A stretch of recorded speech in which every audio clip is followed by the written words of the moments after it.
Olá, tudo bem com você? Olha só, vou falar com você que vai fazer um concurso para os Institutos Federais de Educação.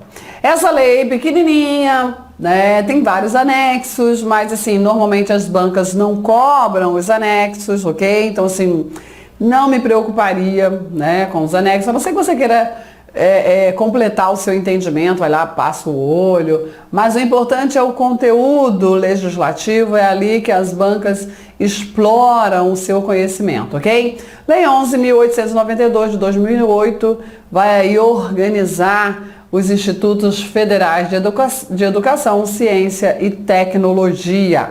Estamos iniciando o nosso módulo teórico, ok? Bom, vamos lá.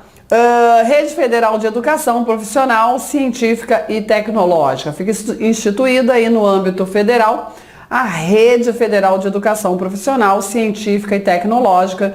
Importante, informação concurseira importante, vinculada, essa rede federal está vinculada, é claro, ao Ministério da Educação, ok?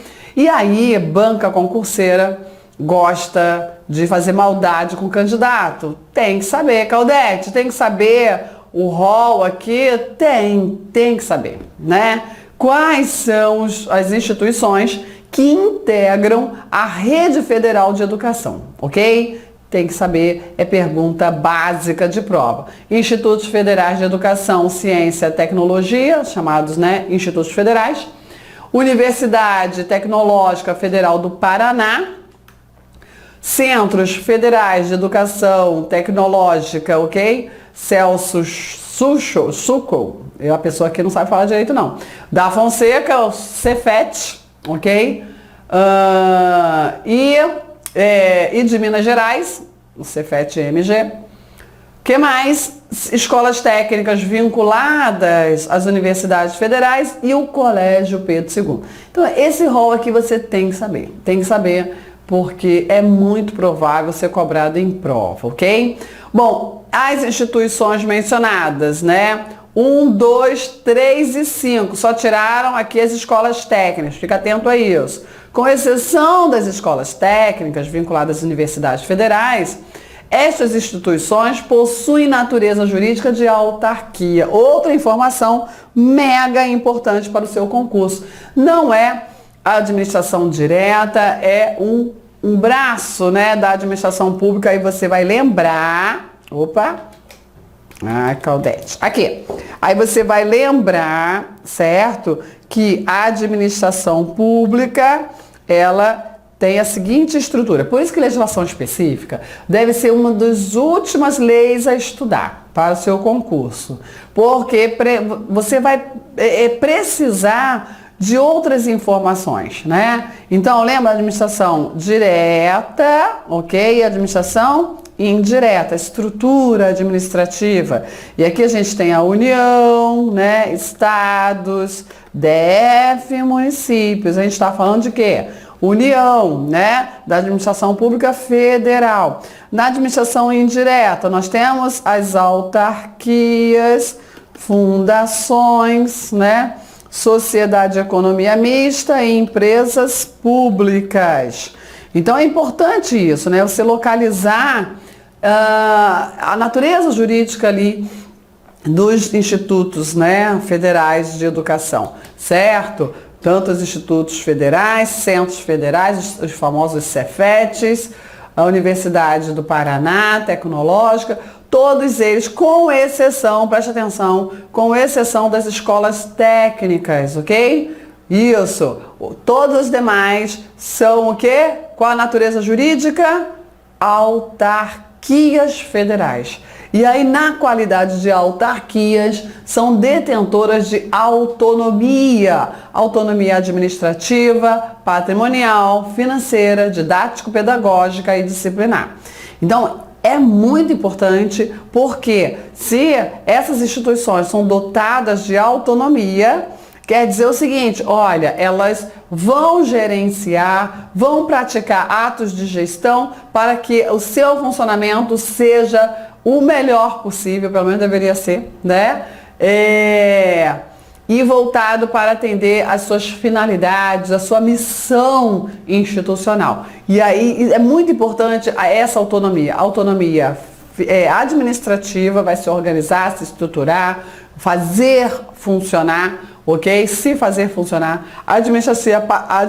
Autonomia patrimonial, autonomia financeira, verba orçamentária própria, isso é fundamental, né? Bem como na sua atividade, né, fim, ou seja, a autonomia didático-pedagógica e disciplinar.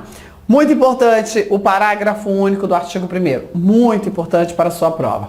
Os institutos federais são instituições de educação superior, básica e profissional. Então aqui nós vamos perceber qual o foco, né, da atuação dos institutos federais.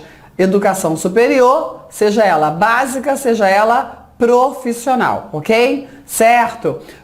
Pluricurriculares e multicampi, ou seja, possui um acervo, né, curricular, não é somente num campo, né, da ciência, não. Ela tem multicurrículo, ela atende múltiplas formações e multicampi. Pois é, eu vou te dizer, como eu sou do mundo jurídico, né, eu assim, gente, multicampi, eu não entendi, campi. E aí eu fui buscar essa curiosidade, né? Aí eu fui lá pedir ajuda a Super Clau. Campi ou campus? Pois é, não sabia, eu confesso, né? Não tem problema nenhum de dizer que eu era ignorante no assunto. Campi ou campus? Você tem essa dúvida? Você sabe disso? Eu não sabia não. Olha isso, a palavra campi também pode ser usada como campus. Desde o ano passado,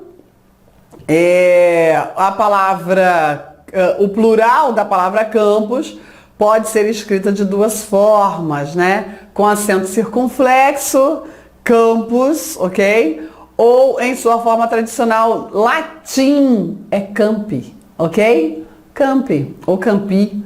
Aí eu fiquei na dúvida. A mudança foi adotada pela assessoria de comunicação do MEC em seu manual de redação, a fim de facilitar o uso da língua materna e incentivar a sua valorização, né, do latim. No direito nós temos muito uso do latim, né? Bastante. Não sei se é uma boa saída, mas a opinião da Claudete não interessa muito não, né? A partir aí de um estudo realizado pela Universidade de Brasília, UNB. Segundo o MEC, este novo vocábulo adotado por sua assessoria não é obrigatório, tendo em vista que é correto utilizar tanto campus quanto campi, ok? A lei só usa campi, para indicar aí a pluralização do termo. Então, olha só, campi não é singular não, campi é plural, ok? É plural. No dicionário a palavra campi é de origem latina, que no plural significa, olha lá, isso aqui é importante pra gente, para o nosso estudo. Conjunto universitário que agrupa unidades de ensino residência. Segundo o estudo da Universidade de Brasília, ela pode ser aportuguesada, aceitando também a palavra campus, para designar plural de campus. Percebeu? Ok? Campus, né, de uma universidade, né, o seu acervo ali. E campus, vários locais onde essa universidade tem lá a sua atuação. E campus, com acento circunflexo, é o plural, né? Esse conjunto universitário de estruturas, ok? Assim como campi, também é plural. Você não pode usar campi no sentido singular, de falar só de uma estrutura, de uma universidade, entendeu? Certo? Ela tem diversos campi. É assim, ela tem o seu campo, campus, sem acento circunflexo, o seu campo. Tomara que eu esteja falando certo, mas foi isso que eu aprendi, tá certo? Muito legal, né? Vamos lá. Então, sabendo o que é campi, né? Vamos perceber que esses institutos federais são pluricurriculares e multicampi, ou seja, possuem vários campos, ok? Sem o acento circunflexo, vários campos. Especializados na oferta de educação profissional e tecnológica nas diferentes modalidades de ensino, né? Com base na conjugação de conhecimentos técnicos e tecnológicos com as suas práticas pedagógicas nos termos da lei, ok? Então aqui nós temos o objetivo, né? O para que os institutos federais, o que eles são, qual o seu destino, quais são as suas atividades típicas. Outro artigo mega importante que você vai ficar assim, ó, de olho. Toda vez que eu estudava, quando algo era muito importante, eu botava o meu amigo zoiudo. Fica de olho nisso aí, porque realmente isso aqui é muito importante, esse artigo é muito importante. Ok? Educação profissional e tecnológica em diversas modalidades de ensino, explicou ali o pluricurriculares, ok? Camp, várias, né, suas várias estruturas. Multicamp, quer dizer, para efeito da incidência das disposições que regem a regulação, avaliação e supervisão das instituições e dos cursos de educação superior, os institutos federais são equiparados às universidades federais, ok? Então, olha só, para efeito de quê? De regulação, avaliação e supervisão. Para esse efeito, eles são equiparados às universidades federais. Cuidado com isso. Você percebe que as universidades federais são voltadas à formação científica, enquanto que os institutos federais são voltados para a formação técnica ou formação tecnológica, ok? Então, muito cuidado com isso. Essa distinção já foi cobrada em prova. E aí, se confunde Instituto Federal com Universidade Federal? Não, por conta do seu foco. Do foco de cada um. Mas, para fins de regulação, para fins de avaliação, para fins de supervisão, são equiparadas às universidades federais. Tá bom? Ok? Seguindo. Já falei, né, da Superclau. Isso foi lá na próprio portal da Universidade de Minas, Acho que foi, enfim, Maranhão, acho que foi do Maranhão. No âmbito de sua atuação, os institutos federais exercerão o papel de instituições acreditadoras e certificadoras de competências profissionais. É a fé pública que decorre da lei, né? Olha, é um instituto reconhecido, instituído por lei, reconhecido, ou seja, o certificado, né, de conclusão por um instituto, ninguém vai duvidar, entendeu? Daquela formação, porque são instituições acreditadoras e certificadoras das competências profissionais. Olha, essa pessoa que possui o certificado de conclusão de um curso dentro de um Instituto Federal de Educação, ela tem aí o pressuposto da formação, o pressuposto do conhecimento, entendeu? Claro que tudo admite prova em contrário, mas existe uma máxima no direito que não se pode negar fé pública aos documentos públicos, entendeu? E um certificado de formação, de conclusão, um diploma de qualquer instituição de ensino devidamente reconhecida, regulamentada, ainda mais do Instituto Federal de Educação, não pode, a não ser prova de fraude, não pode ser oposta ali à dúvida, entendeu? Porque eles são imbuídos de fé pública, ou seja, de um pressuposto de veracidade, um pressuposto, né, de fé, de que não pode ser contestado de qualquer forma. É isso, tá bom? Que mais? Os institutos federais terão autonomia para criar e extinguir cursos. Claro, né? Se a gente falou aqui, vamos lá, que eles são dotados de autonomia didático-pedagógica, se ele tem autonomia didático-pedagógica, é claro que eles terão autonomia para criar e extinguir cursos. Aqui foi explicado qual o efeito da autonomia didático-pedagógica, né? É isso, criar, em decorrência da autonomia didático-pedagógica, eles podem criar e extinguir cursos. E isso, claro, nos limites de sua área de atuação territorial. Cada instituto tem um território de abrangência, né? bem como para registrar diploma dos cursos por eles oferecidos, mediante autorização de seu Conselho Superior, vamos falar dessa estrutura, aplicando-se aí, no caso da oferta de cursos à distância, como o nosso, né, a legislação específica do ensino à distância, ou seja, a modalidade EAD, ok? Bom, a Universidade Tecnológica Federal do Paraná configura-se como uma universidade especializada, regendo-se aí pelos princípios das finalidades e objetivos aí de uma lei própria, né? Se o seu concurso exige essa lei, aí você precisa acrescentar esse estudo. Não vou entrar nesses detalhes porque não é o nosso objetivo desse estudo aqui, ok?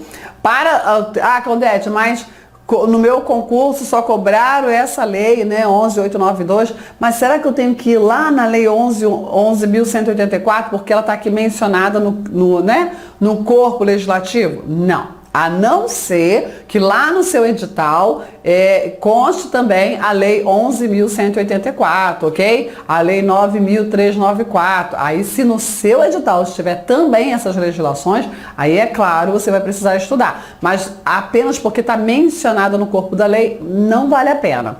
A não ser mesmo quando é, assim, lei processual, lei material, também eu até trago uma coisa ou outra, mas não é o caso aqui, tá bom? Não vale a pena. Vamos? Então basta você saber, né, com base nessa lei, que a Universidade Tecnológica do Paraná configura-se como uma universidade especializada aí, ok? Claro, vai observar princípios, finalidades e objetivos próprios. Por quê? Porque ela é especializada, né? O Colégio Pedro II, né? Se o seu concurso é o Colégio Pedro II, você vai ter que estar atento a esse artigo. O Colégio Pedro II é a instituição federal de ensino pluricurricular e multicamp.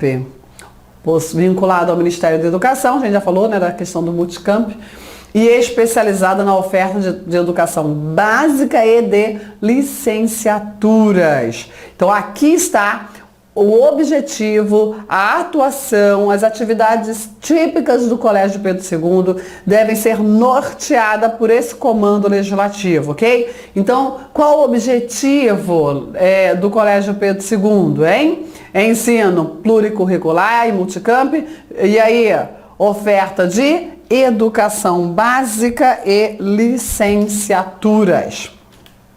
O Colégio Pedro II é equiparado aos institutos federais para efeito de incidência das disposições que regem a autonomia e utilização de instrumento de gestão. Então, olha lá, você já sabe que os institutos federais, vamos lá, vamos voltar um pouquinho. Olha lá, o que os institutos federais têm como objetivo? Quais são os objetivos dentro da sistemática educacional? Educação profissional e tecnológica. Aí você vem aqui para o Colégio Pedro II, educação básica e licenciaturas. Isso faz diferença. Então cada um tem um objetivo, né, educacional, percebeu? Mas para fins, no direito tem muito isso, né? Olha, o Colégio Pedro II vai ser equiparado aos institutos federais. Equiparado em que sentido? Para efeito de quê? De autonomia, ok? Instrumento de gestão é a mesma coisa, né? Para efeito de autonomia e a utilização de instrumento de gestão do quadro de pessoal. Tanto que tem um concurso somente para o Colégio Pedro II, entendeu? E aí isso é importante. Então, para esse efeito, o Colégio Pedro II é equiparado aos institutos federais. Por quê? Porque ele é dotado de autonomia administrativa, financeira, etc., inclusive para a gestão do seu quadro de pessoal e de ações de regulação, avaliação e supervisão de instituições e dos cursos de educação profissional e superior. Ou seja, né? Ele tem autonomia, né, administrativa, autonomia pedagógica, a autonomia financeira ficou aqui, né, ficou silenciada, mas tem autonomia financeira por quê? Porque nós vimos lá no início, né, tem autonomia financeira sim, ok? Aqui só reforçou a sua autonomia administrativa e autonomia pedagógica, ok? Tranquilo? Bom, seguindo, Os Institutos Federais de Educação, Ciência e Tecnologia. Bom, a lei criou, né? Ficam criados aí os Institutos Federais de Educação. E aí, o artigo 5º, eu espero sinceramente que a banca não venha exigir de você. Lógico, o ideal é que você saiba tudo, né? Esse é o ideal. Então, o ideal é que você realmente memorize esse rol. Mas ele é imenso, sabe? Muito, muito, muito grande. Deixa para dar uma lida nesse rol bem pertinho da prova. E aí tem Instituto Federal do Acre, mediante transformação da Escola Técnica, Instituto Federal de Alagoas, mediante integração do Centro Federal de Alagoas e a Escola Agrotécnica, Instituto Federal do Amapá, mediante transformação da Escola Técnica, e assim foi. Ele é imenso. Um examinador, sabe, qualificado, para não dizer outra coisa, tô aqui com o maior cuidado procurando as palavras, sabe? Um examinador qualificado não vai cobrar o artigo 5º, né? Poxa, isso é conteúdo para se cobrar em prova, mas infelizmente eu não posso te garantir isso. Ah, Claudete, ele não vai cobrar. Mas só deixa para estudar esse artigo depois que você tiver realmente craque nos demais, né? Tô bem na matéria, Claudete, tô bem no edital. Realmente dá para acrescentar aí mais uma informação, porque realmente eu já foi tempo que eu falava assim, não, o examinador não vai perguntar isso não, gente.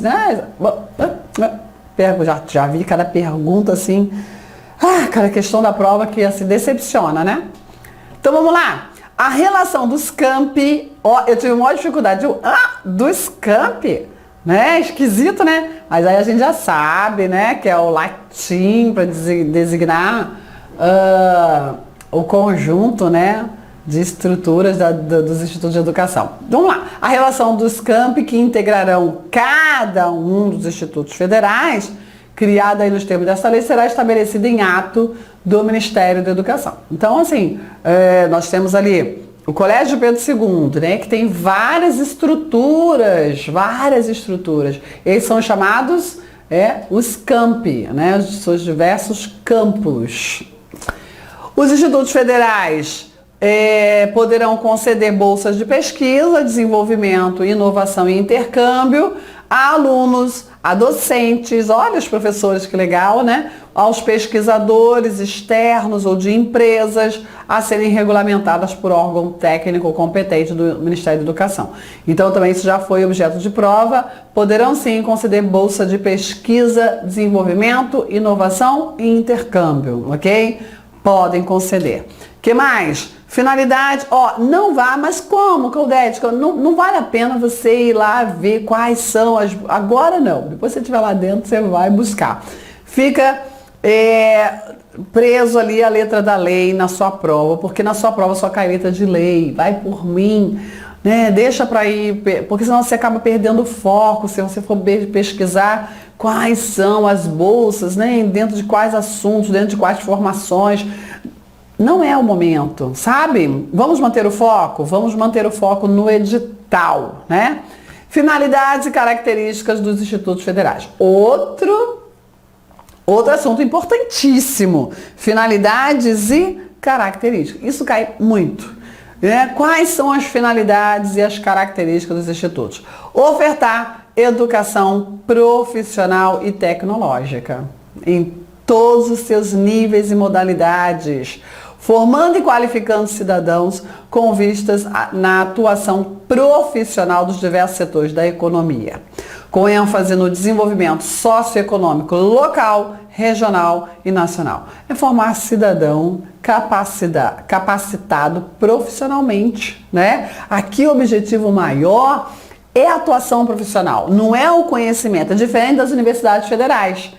Claro, né, Claudete, para que uma pessoa faz uma universidade? Para trabalhar, eu sei disso, né? Tô falando que não é. Mas o foco é distinto. Aqui é mais prático, é mais direto, né? Educação profissional, é quase que, né, um manual de execução de tarefas. Eu estou assim, exagerando, né? Mas percebeu? Não é um estudo científico, visando conteúdo científico, não. Aqui é educação para o trabalho. Ok? Educação profissional e tecnológica. Desenvolver a educação profissional e tecnológica como processo educativo e investigativo de geração e adaptação de soluções técnicas e tecnológicas às demandas sociais e peculiaridades regionais. O Brasil é continental, né? O Brasil é continental. Então é claro, né, que o Instituto lá do Acre, ele vai ter um foco regional, né? Lá do Amapá, vai ter um foco regional diferente do Instituto Federal do Rio, de São Paulo, do Sul, sabe? Então, é claro que tem foco diferenciado. Tem cursos lá no Amapá, no Acre, que não existem nos institutos federais do Rio de Janeiro, por exemplo, né? Por quê? Por conta das demandas sociais e peculiaridades regionais. Isso aqui é muito importante na atuação de cada instituto federal, inclusive na sua grade curricular. Por isso a autonomia pedagógica, né? Muito importante isso. Promover a integração e a verticalização da educação básica, a educação profissional e educação superior, otimizando infraestrutura física, os quadros de pessoal e recursos de gestão. É preciso integrar, né, educação básica à educação profissional. Muitos precisam enfrentar desde logo, desde muito novinhos, o mercado de trabalho, né, por conta de sua condição social. Eu também fui assim, né? Eu fiz eu estudei no Instituto de Educação, né? Para formação de professores, já pensando, tem que trabalhar, tem que ganhar dinheiro, origem muito, muito pobre, não nos resta muita coisa não. Trabalhar para ganhar dinheiro. E tem que estar preparado para o mercado de trabalho, né? Então, quanto mais rápido para algumas classes sociais isso acontece, melhor. Quanto mais rápido ela se qualifica para o mercado de trabalho, mais ela tem chances de conquistar outros horizontes. Depois eu fui para uma universidade. Entendeu? Certo? Mas a primeira coisa que eu pensei foi, eu vou me formar, vou me capacitar para entrar logo, antes de pensar em universidade. Vou entrar logo no mercado de trabalho. Por quê? Por causa principalmente da minha condição social, né? Isso é fato. O que mais? Orientar a sua oferta formativa em benefício da consolidação e fortalecimento dos arranjos produtivos, sociais e culturais locais, aquilo que eu falei, né? É preciso atender a essa demanda social regional. Cada local tem uma demanda de trabalho, de carência social, que capacitando aquelas pessoas que integram a comunidade local, nós vamos ter o quê? Uma possibilidade de desenvolvimento. Tempos atrás, alguns anos atrás, na minha infância, e a minha família, né, decorre disso, nós tínhamos aí, né, aquelas saídas, né, de famílias inteiras que saíam do Nordeste em busca da cidade grande para sobreviver, né? E o que se veio tentando trabalhar não, vamos capacitar o homem do campo para viver no campo, né? Para viver dignamente no campo. E para isso ele precisa de quê? Ele precisa de conhecimento, né? Para o plantio, para a produção para criação de animais, enfim, vamos capacitar essas pessoas para que continuem ali. E aí, essa demanda local, né, esse arranjo produtivo, social e cultural local, esse foco é muito importante para o desenvolvimento do Brasil como um todo. Porque o que aconteceu? As cidades, né, chamadas cidades grandes, incharam, né? De tanto que o pessoal fugia da fome, da seca, de tudo, né? Da miséria do interior brasileiro. E aí os institutos vêm assim, não, olha, nós precisamos atender essa demanda social, a cultura local, a necessidade local, né? Então é isso, identificados com base no mapeamento das potencialidades de desenvolvimento socioeconômico e cultural no âmbito da atuação do Instituto Federal. Nós percebemos, poxa, né, o Brasil ele precisa produzir em larga escala, né? E o campo e a nossa terra é maravilhosa para isso. A gente precisa apenas de quê? De mão de obra qualificada e de desenvolver esses locais. Eu lembro dos anos 80, né? Era bem complicado isso, muito complicado. os institutos federais precisam estar atentos a essa demanda social, ok? Do local. Constituir-se em centro de excelência na oferta de ensino de ciências. Centro de excelência, né? O Brasil precisa realmente abraçar, né, a educação como grande fator de transformação, de realização de futuro. É isso. Então não adianta só jogar conteúdo de qualquer jeito. Não, é preciso formar.